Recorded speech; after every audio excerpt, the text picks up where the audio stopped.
Just need an intro. Yo, I'm so happy to be back. I'm Taz. This is season 2 of security, privacy, and a lot of other bullshit. And we're just gonna dive right into all of the crazy conspiracy theories. One of them being, is contact tracing already implemented in my phone, and do they have clones of me? Maybe not clones. Whatever, we're not talking about that today. We're gonna stick to contact tracing. Yes, contact tracing, there is a capability on your phone, but you gotta opt in. But technically, you're also being contact traced at all times. So Taz, why are you talking about contact tracing? That was such a long time ago. Nobody cares about that because our attention span is so limited. And don't you know what social media has turned our level of agency and cognition into, i.e. the social dilemma? But we're gonna talk about contact tracing anyway because of exactly that. And fam, there are a lot more dots that need to be connected that haven't been connected yet. And I'm here to do it. So earlier this year, the police force were using drones in Florida, New Jersey, and California to have conversation with people experiencing homelessness, and specifically in regard to keeping social distancing happening. This is the Savannah Police Department.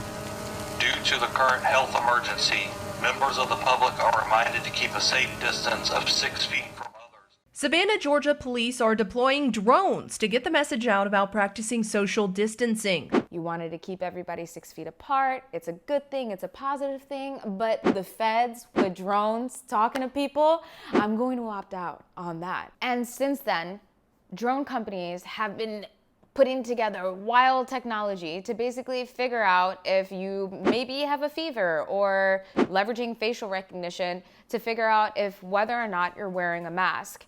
Now, just because we're not seeing it doesn't mean it doesn't already exist. And I think the best example of this is what's happening right now in China. China literally has the most sophisticated technology monitoring the shit out of its population. It's legit like Black Mirror in real life. These cameras are looking at a road junction and they're identifying everything that's passing through. They're looking at cars, reading the number plates, and they're looking at pedestrians, classifying pedestrians according to their age, their gender, what kind of clothes they're wearing, even what kind of hairstyles they have.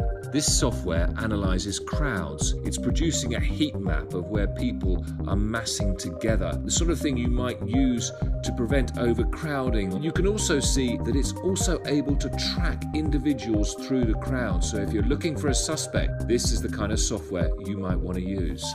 They have surveillance and tools that are able to use biometric information to figure out who you are, where you are, when you're there, why you're there, and even fine you if you're in the wrong place at the wrong time. They're collecting data on literally everything. And by they, I mean the CETC, China Electronics Technology Corporation. And here's some real bullshit. They're the same organization that's monitoring the Uyghur Muslims up north.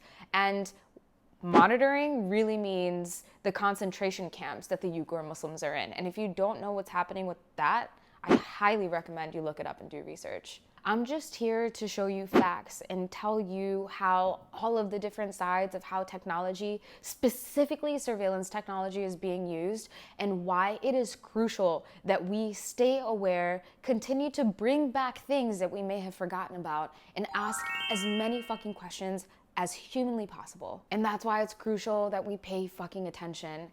And that's what I'm here to do with the show. Remind you all things that you probably forgot about, like contact tracing, because it was like 7 quarantines ago, it feels like. But this is important and it matters, and it's going to affect us and continue to affect us. And that's what this entire show is about. My whole goal and journey through this entire process has been to figure out, how do we find solutions? How do I make y'all aware?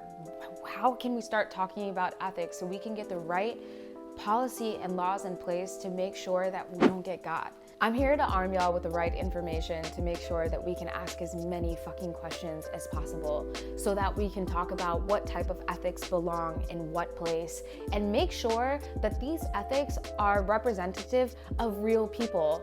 I'm talking regular people that can't speak English. Yasin over at the bodega, my mother, you, creatives, everybody. We need feedback from everyone.